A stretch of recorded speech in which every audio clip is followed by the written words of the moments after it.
watching Sokoni, and this is what we're being fed on right now.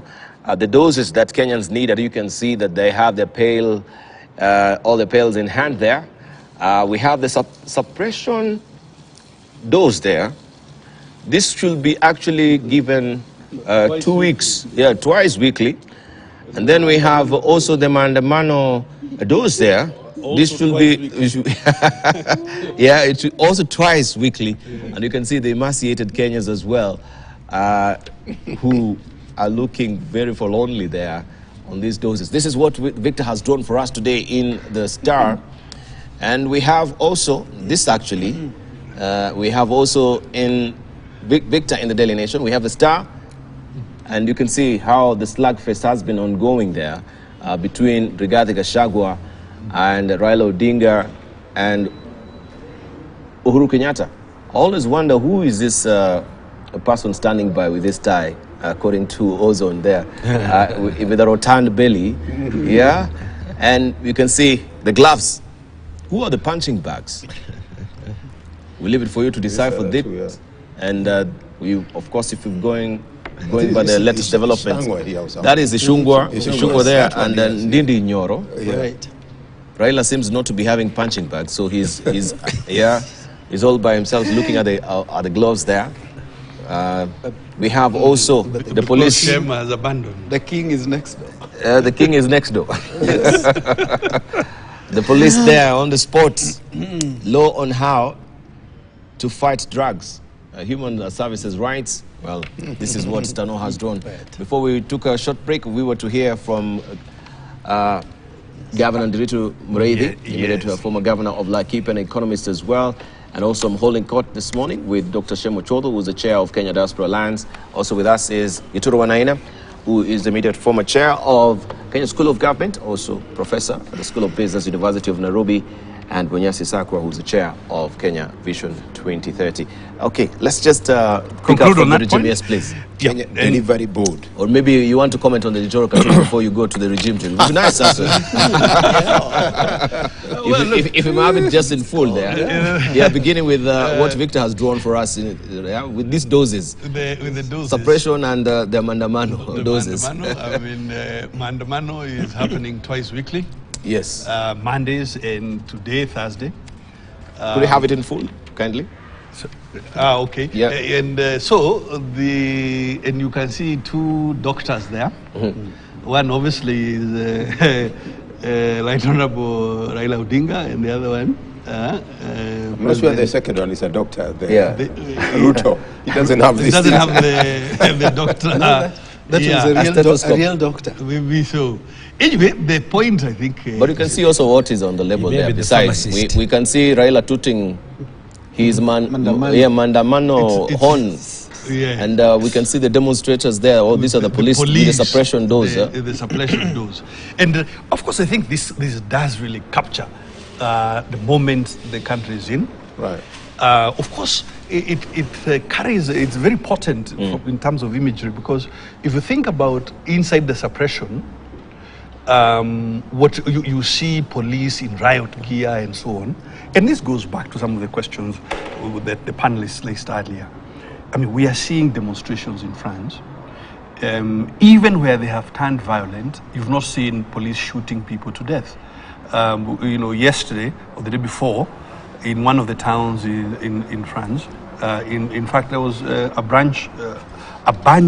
bank branch was set on fire, but the police did not respond by shooting people. So it is a whole big question there about the use of force, about the ability of the police service. And I want to remind us, it is not a police force, it is a police service supposed to provide services to the citizen. So it's quite potent. But I think the most important thing is to see on the left, the Kenyans and the Kenyan economy are not in a good state. Yeah? And what really one hopes is that the right-hand side... I think even Nderitu, I think, what is in this dose? Perhaps we need to address this dose. This dose perhaps is what is, we're looking at the inflation.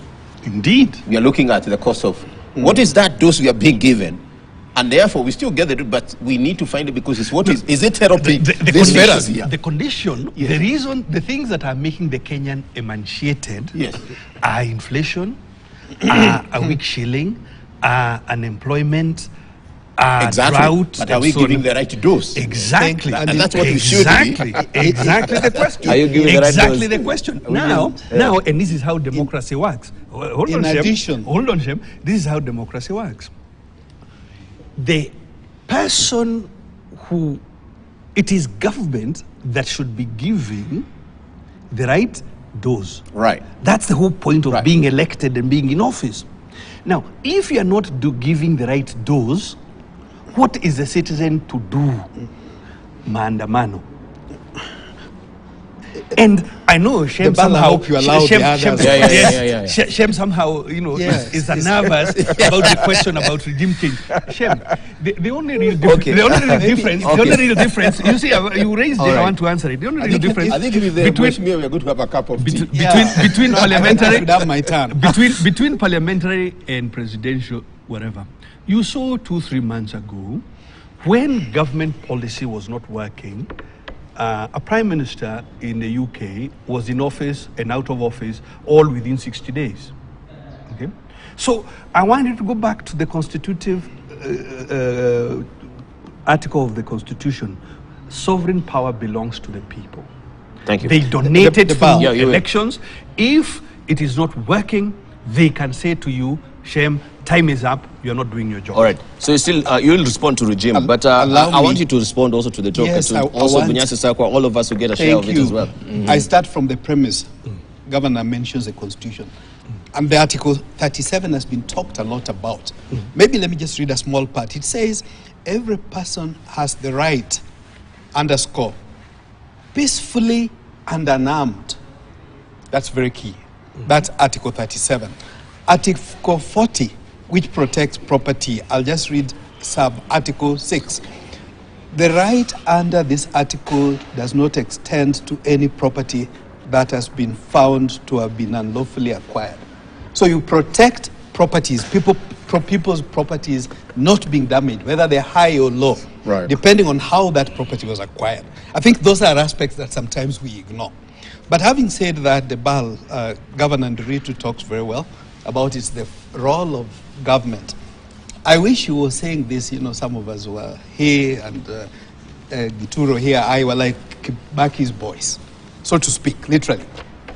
If it was the regime change from Kibaki, when you left Kenyans doing well, Kenyans were not starving, and there was a transition, I would understand and I would appreciate what he's talking about. What he's being economic about is that when they left power, where were Kenyans? We were much worse than where we are now, barely 6 months down the line. So I think it's important we recognize that part. In fact, for me, to the extent that I consider this picketing to be a way of diverting attention. We just talked of the 15 billion, the 34 billion. We didn't even talk about the 9 billion that's coming out of Telkom Kenya. I think it was the CEO or Communications Authority bringing that out.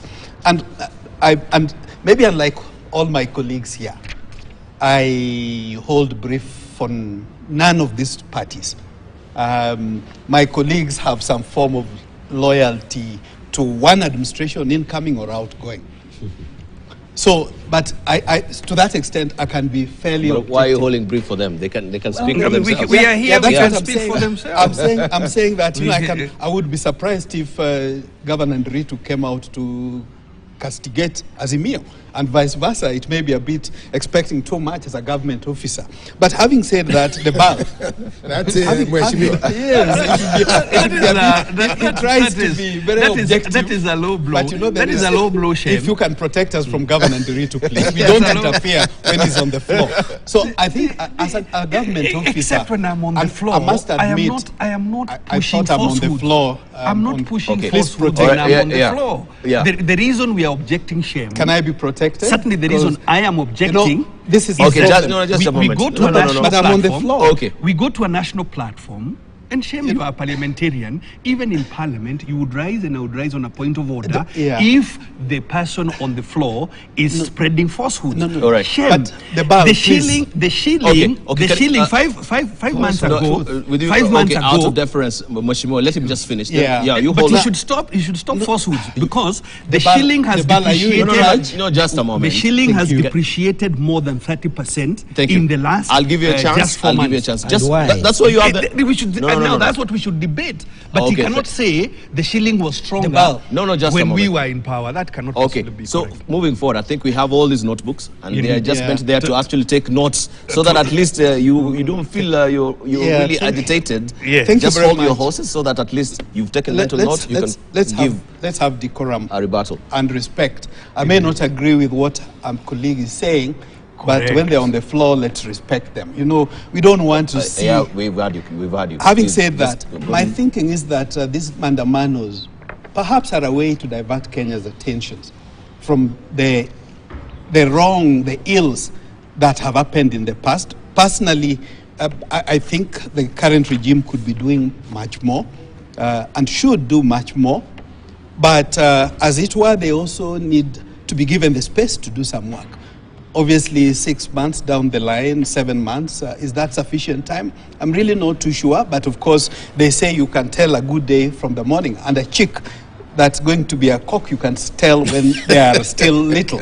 But that's notwithstanding the ball. I think, in fairness, I wouldn't have minded if a group that had capacity to run the economy better was the one castigating the administration, but not one that had opportunity for 10 years and performed disastrously. Lastly, Debala, allow me to welcome Senator Coons of Delaware, the first state in the U.S. to be in Kenya. Is a true friend of Kenya. Karibu nyumbani. Okay. Thank you. All right. For once, I thought you were in the Ministry of Foreign Affairs. He's auditioning.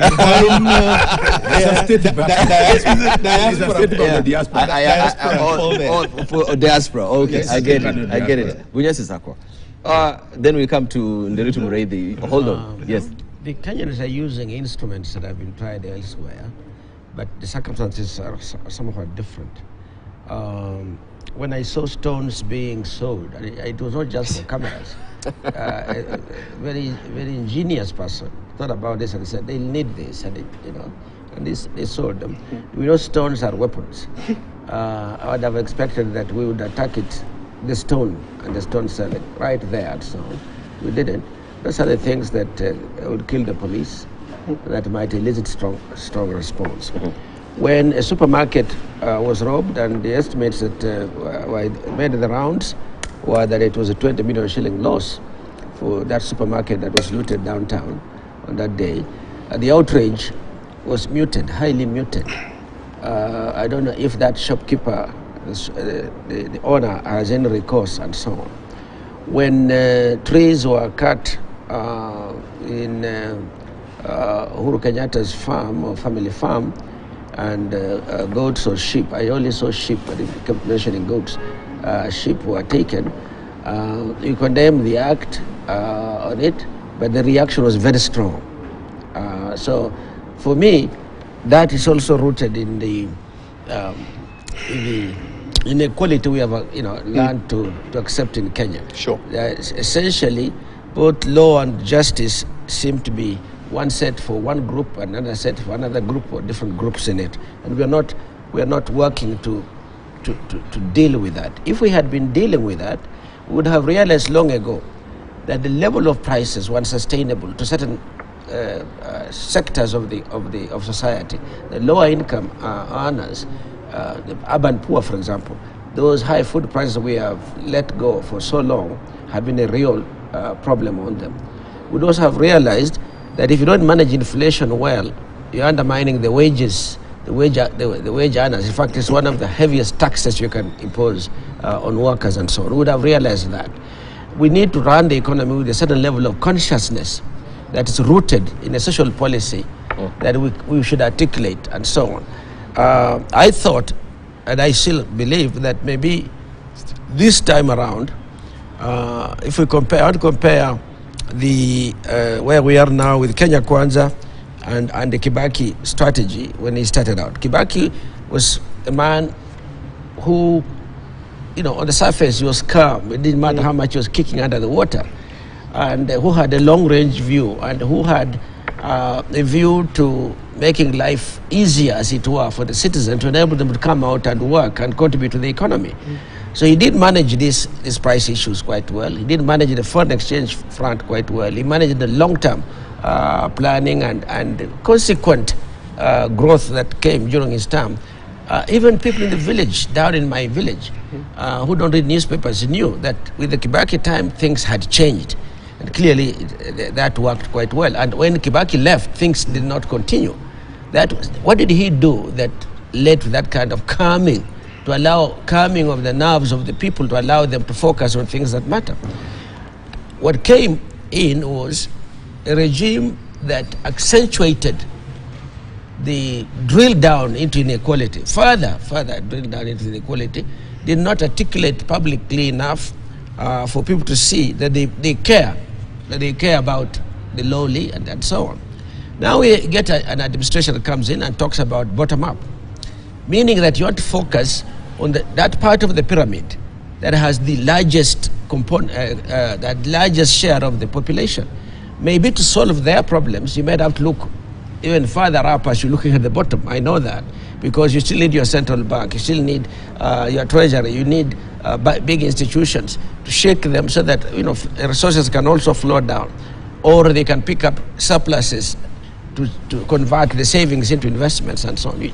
They have to work iteratively and so on. But for the first time, in terms of, and for us economists, I found this to be a very rich moment in focusing on what do we do to pull ourselves out of. That's a question. Yeah, out of Yes. For us, yeah. That's and it. I think those are the issues that That's it, John. Yeah, we should debate. We refer to China. Although China was intrinsically a rich country in terms of culture and tradition and technology, low-level technology, but the way they have brought themselves out of poverty, and I did some work in China, even as recent as 83, 84, 85. I used to run a program at the University of Shanghai, training managers and so on basic issues of how capitalism works, rates of return and so on, things like that. Was visibly quite poor if you compared with other countries. But now go back there and you just can't recognize yourself or recognize where you are. We are hoping that we could copy that. We can't copy that unless we really cut through, sharply to see where the weaknesses are and so on. And if we must have a clear social policy on this. If we don't have that social policy, and we would have it now with a focus on bottom up, with the poor. We just have to do the things right and allow people time to articulate this and have it go. I am looking forward to the first round of the budget under this current administration to see how they have allocated resources, because how they do it would indicate fundamentally what they're prepared to do. They have had a chance at tweaking the budgets a bit, but that hasn't really worked out. I think that we are almost at a cash and carry point when this government took over. At least that's what they have said so officially. So I think now that is out, I would hope now that we can settle back and do the right things that will bring us down over time. Prices can come down, but as we sit around the table, the only method I know of how to bring down food prices in a week or two is imports.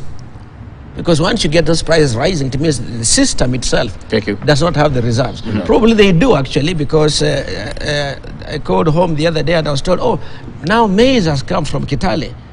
Now the Kitale farmers were holding it. I think they were expecting to, speculation. Prices, but I think they held it for too long because planting season has come. And prices are coming down, but they're only down to about, in my area, to about 170 now. It's a big relief from 9 months ago when they were still high, but it should come down. Our norm at the peak is about 120. Yeah. Right. So I think we can run this economy differently, purposefully, in a way that goes in a particular direction. Thank you. All right, Gituro, we'll come to you. Let me pick from John here. I think Sakwa. Sakwa, yes. John. No, Sakwa. No, Sakwa. You don't. I thought you had another one here. Sakwa here. Sakwa. Why are you baptizing Thank you. John? John. if you may. Interesting, because the point he's bringing is what we really need to address, and we all know why we are. And let's be fair to ourselves. The issue of the war, Ukraine war, the issue of the food prices, the issue of our own management, the taxes we collect, how we manage that, probably has put in that. And I was asked, what is this bottom-up economics? And I gave an example of a shirt. For example, the shirt you're wearing. It's a finished product, right? And you're wearing it. But if you trace where it came from the farmer. As cotton or whatever. It's come through the value chain. And that's what the whole bottom economics is all about. Go back to the farmer. Go back to the mwananchi and support that productivity. The question perhaps we should be addressing, and I like, is what we need to do. Maybe 3-4 things. The quick run, in the short run, for us to strengthen our currency, we need to talk very deliberately import of conspicuous consumption. There is a lot of conspicuous consumption. You get out here, you get a vehicle for 40 million. I don't know what my brother is driving. Maybe not that kind of.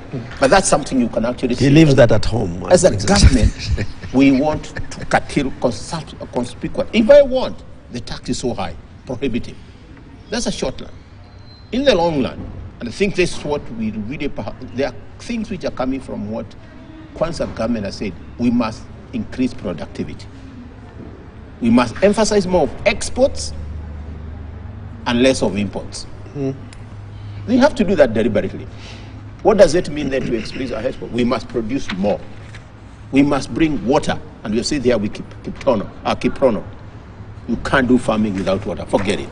Not even fertilizer. You give me fertilizer to do what if I don't have the water? So how do we again really deliberately bring a thwash to the exports, enhance our productivity? Thirdly, how do we get the idea of running away from FDIs, foreign direct investments, to packaging domestic borrowing? And packaging, I don't mean you do bonds, because that is making the banks, and by the way, in my view, we should be debating here, how is KQ making 30 billion losses? Well, we'll come to that. And the banks are making whatever. Yes. Honestly. So how can we get capital markets as a vehicle in this country to package all the things we have, RBA, NSSF, and all that, and make it a product when we can do IPOs and Kenyans can buy it? As I said before, this expressway would have done with the NSSF. Thank you. And lastly, and I think it's a tall order, and I'm happy that Saudi Arabia is joining BRICS, Brazil, Russia, and all that, South Africa. We have to find out de-dollarizing the dollar. We have to think about it. Right. And you know, follow the history of the dollar from up to 2023. Kissinger going to Saudi Arabia. It's not helping us, because those guys call the shots. And I think, to me, those are the things as a government which has a responsibility, was given a mandate to manage the country, should be looking at short term and long term. And it's doable. It's doable, because if you look at this animal, as Derito is right, if you look how the dollar really against the shilling has moved on, that kicks in terms of because we are an importing country. Thank you. Thank you. Those who will be pushing further my brother. Well, Muammar Gaddafi maybe gave us an indicator there, was a bellwether, since he knew where this was headed with the dollar. Right. But I just want to, yes. You see, I brought BRICS. It's not that it's not one country. Yes. Which can address the dollar. And I'm happy Saudi, which does its oil in dollars, is actually joining the BRICS. Thank you. Thank you. You got a lot in your plate right now. And I think he's a good student. He has been writing his notes. He's been taking notes. He's a good student. After Hashem read a rebellion against me that I'm dominating, I actually want us to proceed as Mheshimiwa Sakwa suggested. what actually should be done? How should we be managing this economy? Okay. I'm not so keen. I thought you to would go dial into- back to the regime change, because that is where we wanted to hear from you. Or indeed, or you'll- I'm putting the okay. context. I'm All right, saying, fantastic. allow me 2 points on that. But I would like, if you allow, as a moderator, I think we should go in the direction that he's saying. Sure. It really, so, the regime change question, Shem, there's no reason. You see, Shem was saying, oh, treason. Look, the Constitution, this one that you've read, please read the first paragraph. It says, sovereign power belongs to me, the citizen. I can exercise it directly or through my elected representative. So I can exercise my sovereign power at any time. If I have donated my power to you, as a president, as a senator, as a governor, and you are not doing your job, it is my right to tell you, Shem, your time is up, get out of town, I need a different person. You saw it in the UK just a couple of months ago.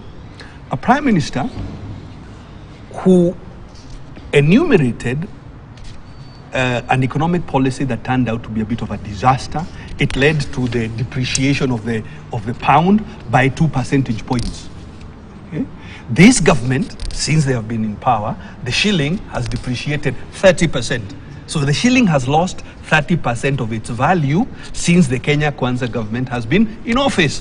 They cannot blame Handshake, Uhuru, Derito, Kibaki, colonialists. It is their responsibility, and somehow my colleague seems to be holding a brief for them. So are Kenyans in their right to step up and say, Kenya Kwanza, you are not doing your job, we've had enough of you? They are within their rights. Now, on this question of violence and destruction of property, and why is the reaction higher if it is a prominent person than when it is not a prominent? I agree with Mheshimiwa Sakwa that property is property. Whether somebody has lost a sufuria or they have lost thousands of sheep, our anger should be the same. We should respect private property, big or small. Right. And I personally want to condemn any demonstrator who infringes on somebody else's rights or destroys private property.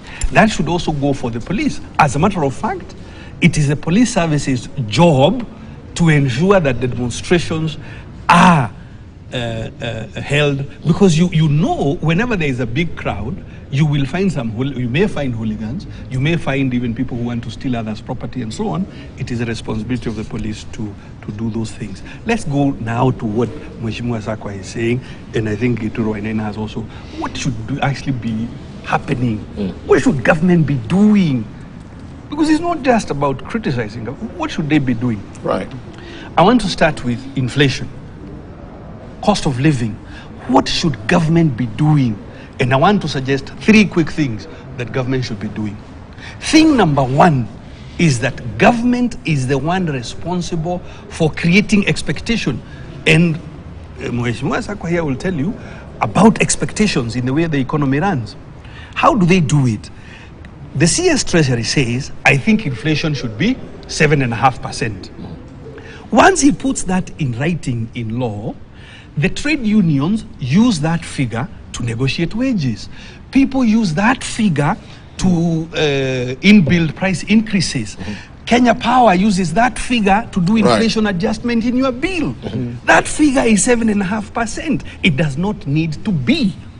Why is this government not bringing it to 0 or to 1%? All it requires is for Professor Ndung'u to sign the order. And because they have been in office for 6 months, I know Shem is saying give them time. And I am glad Mheshimiwa Sakwa has said compared to Kibaki. Kibaki found empty coffers. Your arguments are good, except when you bring Shem. Let's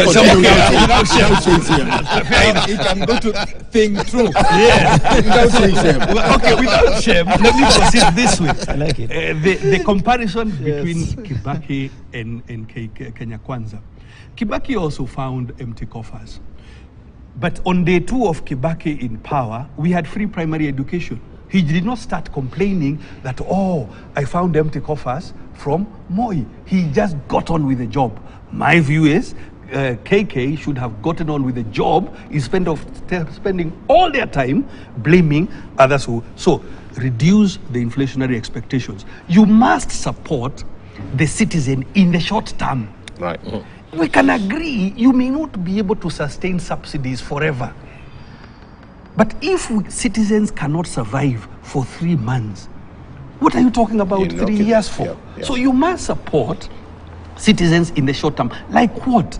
You can lower taxes, for example, on fuel temporarily for a period of time in order to allow the whole thing to come down. Number 3,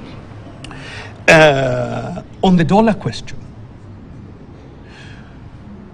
East Africa Monetary Union is available for you on the table. The protocol was signed 10 years ago. We spend, between ourselves as East African countries, more than $10 billion. So we have to look for dollars to pay Uganda. Uganda has to look for dollars to pay us. Similarly with Tanzania.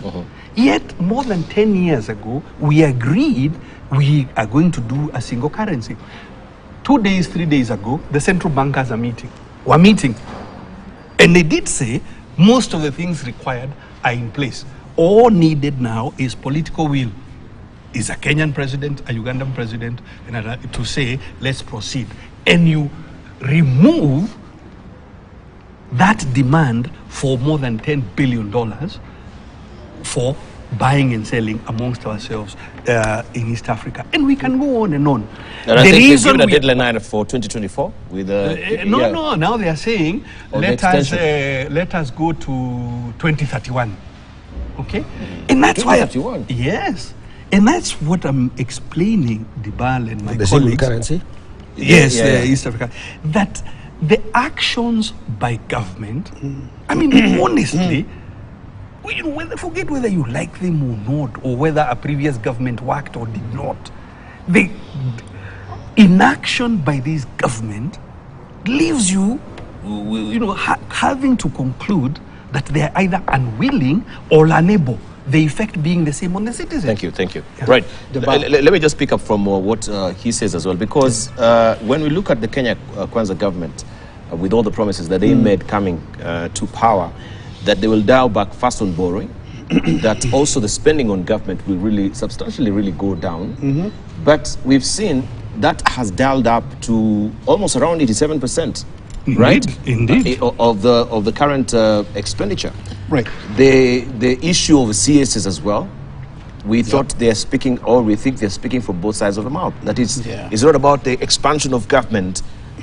Historically, we've never had 50 CSs. No, you're right. An eye-popping figure also of managing these CSs is astronomical. So for me, I fail to understand if they were really coming to power on the promise of a bottom-up economy. Why haven't it doesn't make sense for them to say we're turning down 300 billion shillings to try and have that austerity measure, yet that recurrent expenditure is dialing up by 87%. For example, the budget for cars. I'm just trying to paint the picture. For the budget for the cars is, for instance, a good one. Why would we spend almost a billion shillings on new cars? And I think this is the subject we spoke, and we said, oh, of course, after 5 years, the cars depreciates and all that. But how can we have austerity measures in light? Because everyone is tightening their belt. I'll try and push up that car at least for the next maybe 3 years so that things may steady and have this boat sailing smoothly. So don't you think they've really flown in the face of what they really promised, just as we've been painted the picture by Governor Nderitu here? Dibal, you're absolutely right. The aspect of containment of public expenditure is an issue that we cannot be overemphasized sufficiently. I think many on this table have said, now and in the past, that a major place to tackle to manage our poverty and the high cost of living is austerity measures and containing public expenditure. Without fear of contradiction, the 50 CSS. For me, that's a wrong way to go. As I mentioned, we're talking to our lawyers so that Kenya Diaspora Alliance can be enjoined in that argument that do we need the 50 CSS? Maybe somewhere in the future, one may say there are departments that have been created that require them. But the timing now is certainly wrong. I would even take it further. When you learn that 5 billion shillings more is required, I think it's in the Deputy President's or the President's office, instead of cost cutting, reducing. But of course, and I'm not an economist, the economists may say, okay, due to the depreciation of the shilling, inflation, maybe that's justifiable. But the optics is, no, it is not. The optics is not right. One would have expected to see cost containment, particularly as we're going through these difficult times. The interesting thing is that the very people now blaming this administration, and I hold no brief for either of those administrations, it is the excuses they gave. In fact, I was watching last night a piece by the former Prime Minister, kind of defending the Jubilee administration due to the cost of living attributing them to the war in Russia and Ukraine, attributing it to global problems. You know, the very same things that still pertain today. And I wonder why this doublespeak, talking from the same mouths. And Mheshimiwa Governor talks about the Constitution and the preamble in the Constitution, the power being to the people. I completely agree. I keep saying that the second most important part for me in the Constitution, after the first one is the preamble, the second one is Article 10, national values and principles of governance.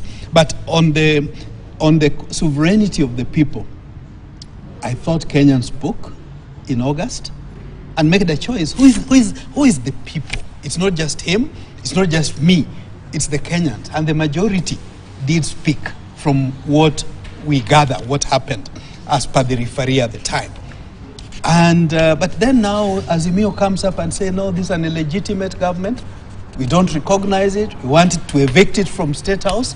You know, why again doublespeak? Can't we say that, yes, we are going to recognize the sovereignty of the people have spoken, learn to live with it.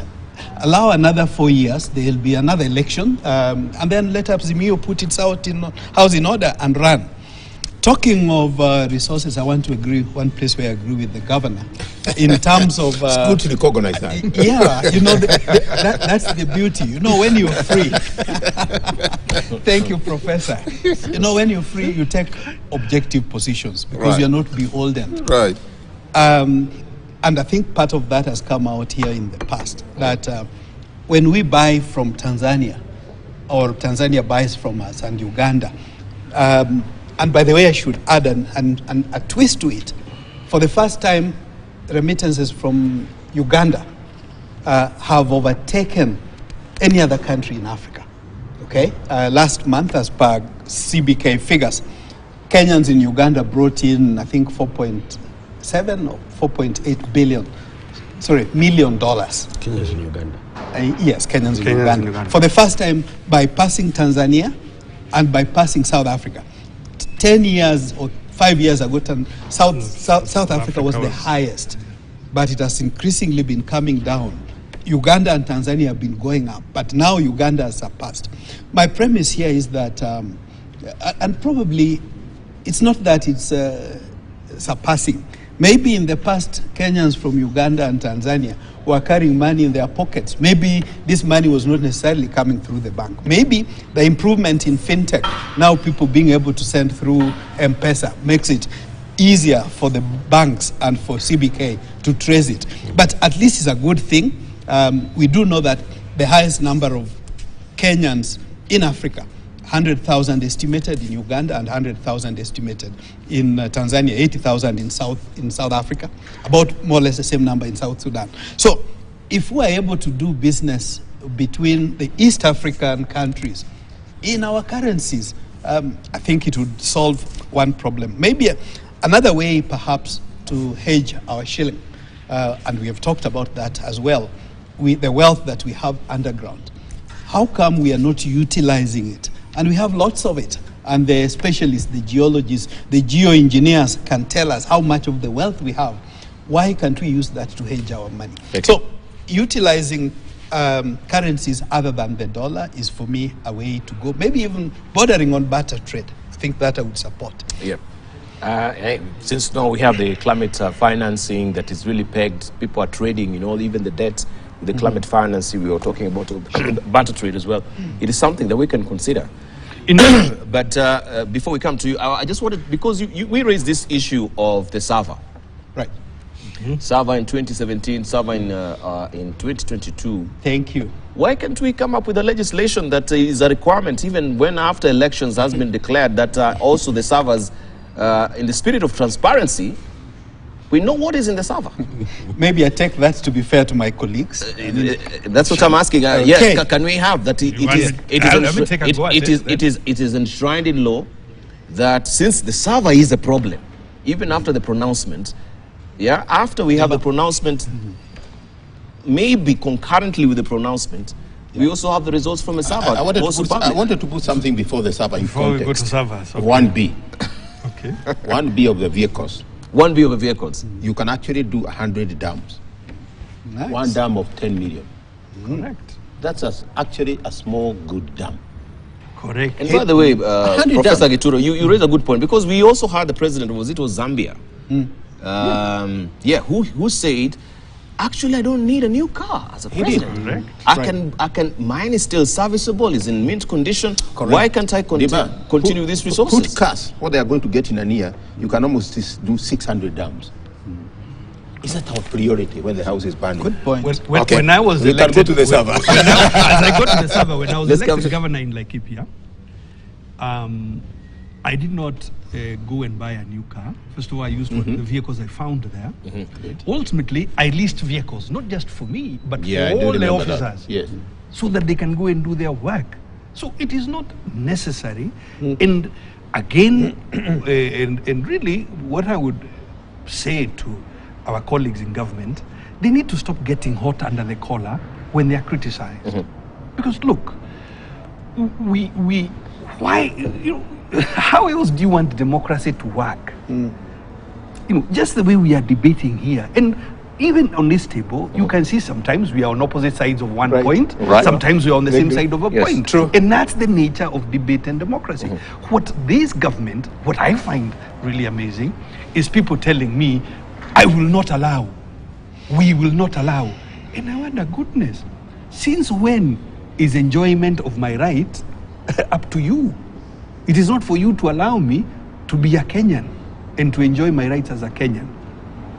This question of who can criticize, my view is that anybody and everybody can criticize.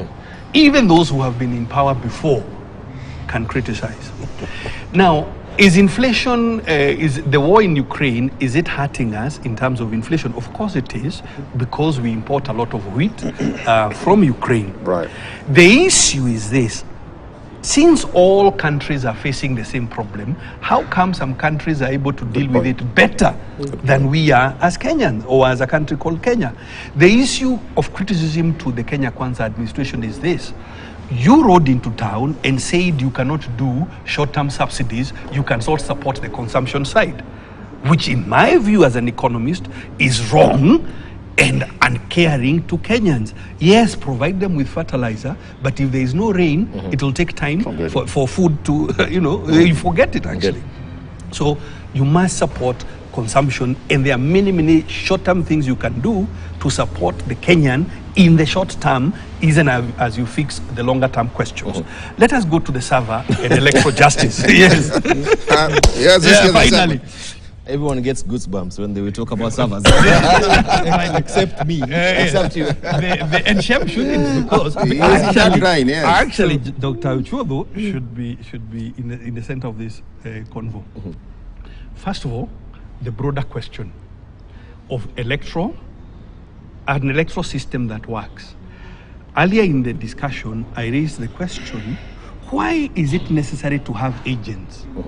Now, the reason we as politicians end up having agents is because there is no trust in the system. Okay? Otherwise, the electoral body already employs 450, 500,000 people to run the election.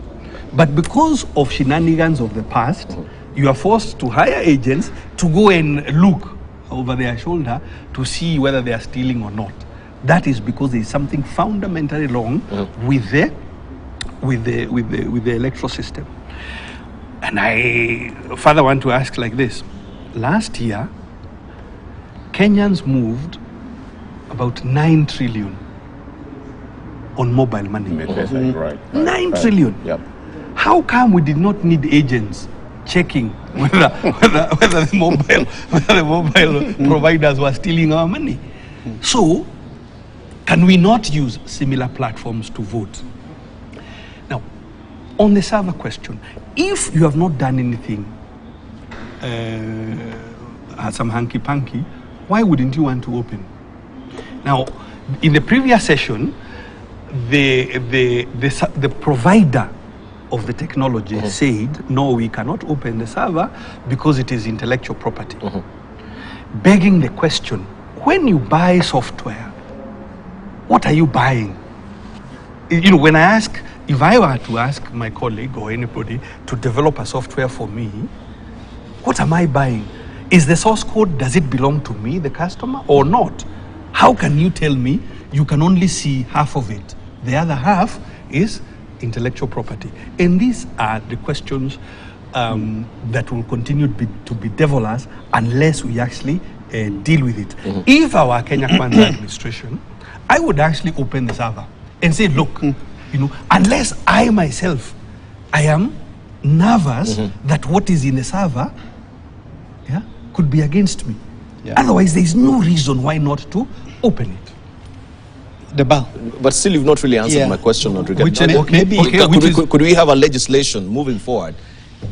Can we bring out a legislation that can put the government that are maybe, or maybe the commission, that is IBC, that parallel with the announcement, also the server, if we are electronically using the server, that is, should be open.